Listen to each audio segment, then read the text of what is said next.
This is the first thing you always hear when starting a new world. For many, this song holds nostalgic memories of long nights gearing up to fight the wall of flesh. But to the very minute few of you, this means absolutely nothing. Even if you are one of these few, I'm confident you've at least heard about it, since it's one of the best-selling games ever. But why? Well, my friend, today we'll be answering that burning question by talking about what makes Terraria a true timeless masterpiece.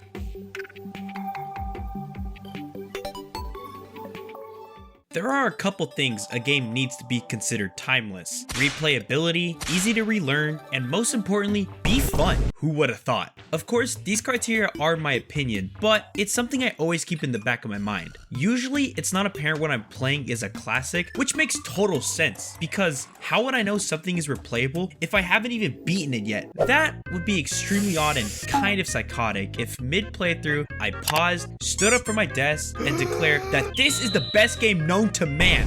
So, with that said, Terraria is the definition of an amazing game. 99. Loading up a new character and world for the first time, the player is met with a combination of calming music, a simple loadout of tools, and a guide to help you with crafting and general tips. As I said in my Geometry Dash video, first impressions are a huge factor in keeping players hooked and capturing that sense of curiosity. Tutorials shouldn't be overwhelming to the point where you feel like you're watching an over-glorified video, but not too simplistic, leaving new players scratching their heads and looking up a YouTube guide. I've played a handful of games on both ends of this spectrum, which makes simple to understand mechanics a fresh of breath air. Here, the basic fundamentals are thrown right in your face from the start. You have the almighty copper short sword to defend yourself from any threats you may encounter on your journey, a mighty axe to chop down trees to build a grand shelter, and finally, the mighty pickaxe to venture in the deep dark caves and recover precious ores to upgrade your arsenal. There will be many simple materials and random doodads a new player will encounter, but oh, what's this? You discovered an item or material that's completely alien to you? Well, fear not, dear Terrarian. The guide is right there at spawn to tell you exactly what it's used for. What a lovely guy. I sure hope nothing horrible happens to him later in the name of progression. Nah, I'm sure he'll be fine. Since we're on the topic of progression anyway, it's entirely all over the place, but I kind of love it for that reason. It starts off fairly simple with finding random gear in surface chests and mining various ores to gain better defense. Pretty straightforward stuff. Then it gets confusing because different classes are introduced, roundabout ways of obtaining gear, and a seemingly endless amount of various accessories. But you shouldn't have anything to fear, because when you eventually end up completely and utterly directionless, the official wiki is always one Google search away to help with that. Trust me, I've been playing for several years and I still look at the wiki from time to time because there are just so many damn items. Some of them make total sense on how to obtain. The fish-looking weapon is obtained via fishing. Crazy. But unfortunately, it's not always this straightforward, which means you might have to look a few things up. It can be a little annoying at times not having every single piece of gear and the means to obtain them memorized, but as annoying as it can be, there's also an upside to this, because you get to discover a new weapon by accident, or maybe use one you often overlook, which means if you're ever stuck in that same old boring gameplay loop, bam, you try a different class, boom, use an obscure weapon. There have been countless times I decided, you know what, I never play Ranger, and I rarely play Master Mode, let's do it. Despite all the base content available, there is still a massive modding community on PC, leaving with an almost infinite supply of content. I would do a deep dive into mods, but that would be a video in of itself. The high replayability aspect should be enough to keep you constantly coming back, but Terraria is the gift that never stops giving because there's more to talk about. Like the gameplay!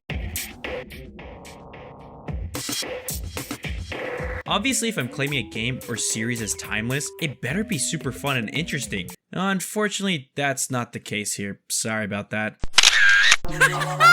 Look at your face. I really got you this time, huh?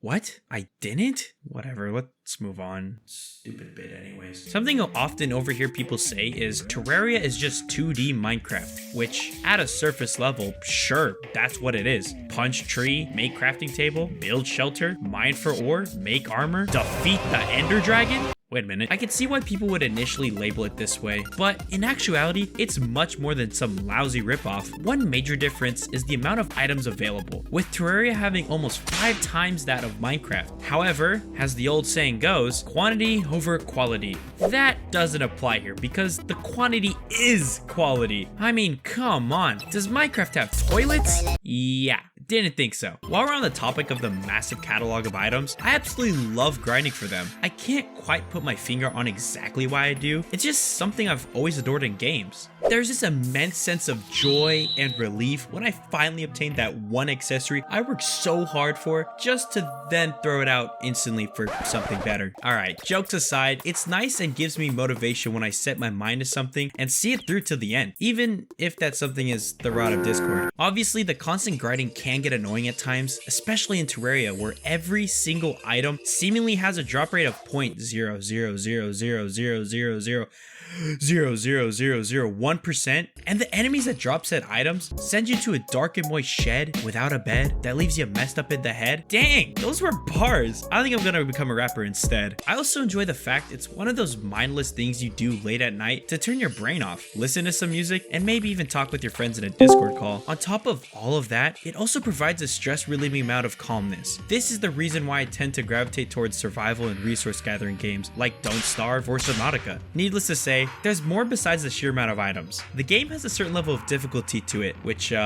as you guys should know, I kind of appreciate that. As with anything in life, too much can leave one pulling their own hair out, but too little will force me to put Subway Surfers underneath my own gameplay. What's nice about the difficulty is the fact there's something for everyone. Seasoned veteran looking for a challenge? Try the Zenith Seed. How about a more relaxed playthrough? Normal and journey mode are always there. No matter what you desire, there's going to be a mode or seed catered towards you and bosses in said worlds to be slain. Oh, right, bosses. Probably should have led with that.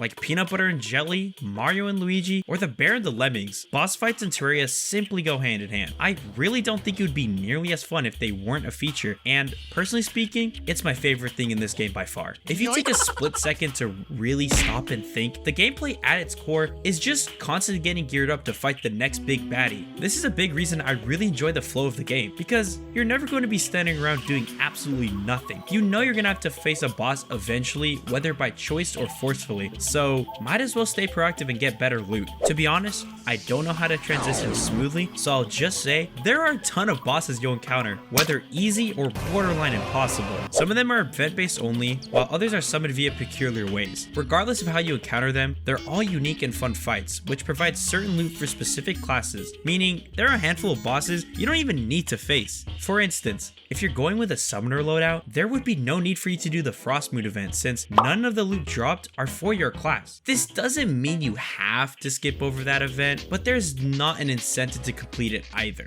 This pure amount of options you have for boss loot has always been something I admired, and when 1.4 initially released, I was beyond hyped to see who they added to the already big list of bosses. But I understand, some of you might not be the biggest fan of these fights. Lucky for you, you can strictly stick to fighting the mandatory ones since a good chunk of the 33 are optional. The optional ones are fun and help a lot in progression, but as I said, they are optional, meaning you don't have to do them.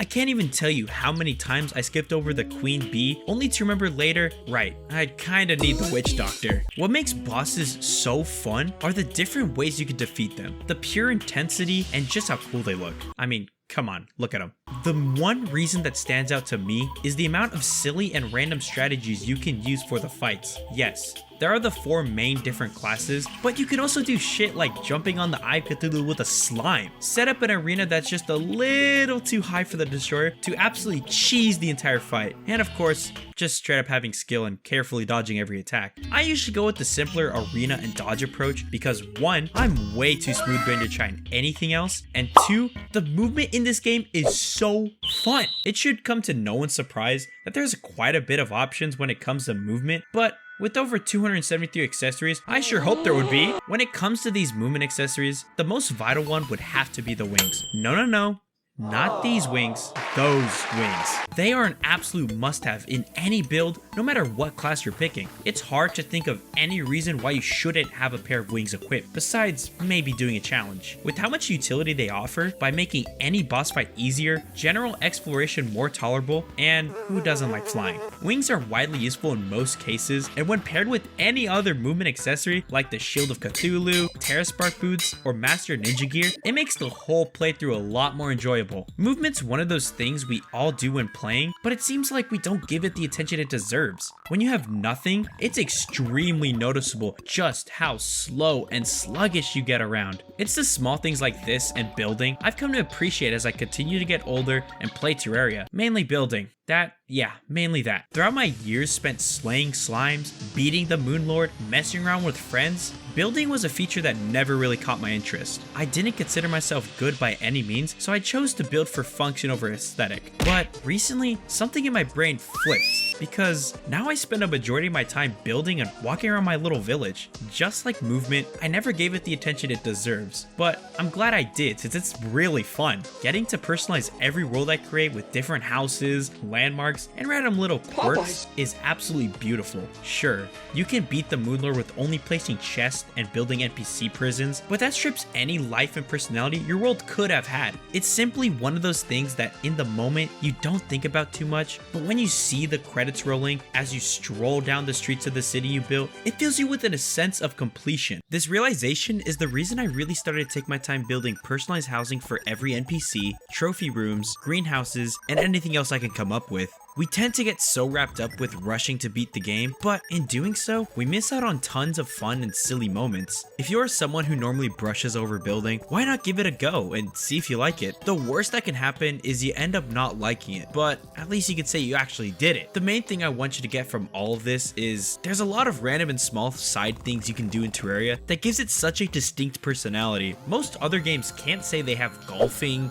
kites, pets, town slimes, fireworks, fishing quests, combat, fart in a cloud, among so many other silly mechanics. All of this bundled up with a beautiful soundtrack that ties everything together is the main reason Terraria stays my favorite game, period. Maybe one day I'll come across a title or series that will surpass it, but until that day comes, it's staying at the top. It was honestly really hard for me to write this script because I couldn't find the right words to describe how amazing it is. This is simply something you have to experience yourself to really understand it. Loading it up after a long day, seeing that gorgeous logo, hearing that sweet music, and relaxing will always be on another level. But through all of this, we reached the end of the video, so let's wrap it up. No matter how many years go by without me actually touching this game, Terraria will always stand as my favorite of all time, and I'll proudly call it a classic. I don't think saying this is controversial at all, but if you somehow manage to sit through this entire video and still disagree with that statement, feel free to leave an angry comment down below. It's always a nice feeling coming back to a title that has been collecting dust in my Steam library and rediscover how truly amazing it is, which again, this is your sign to do exactly that. As I've said countless times before on this channel, thank you guys so much for making it till the end, and to all the seasoned Amazing Gamer veterans watching, I know you're eagerly waiting at the edge of your seat right now, wondering one thing: what's today's prize? Well, I decided to spoil you guys today, so here's your own personal Schmebulok. Keep it safe, please. I hope you have an amazing day, and I'm not good at ending stuff, so bye bye.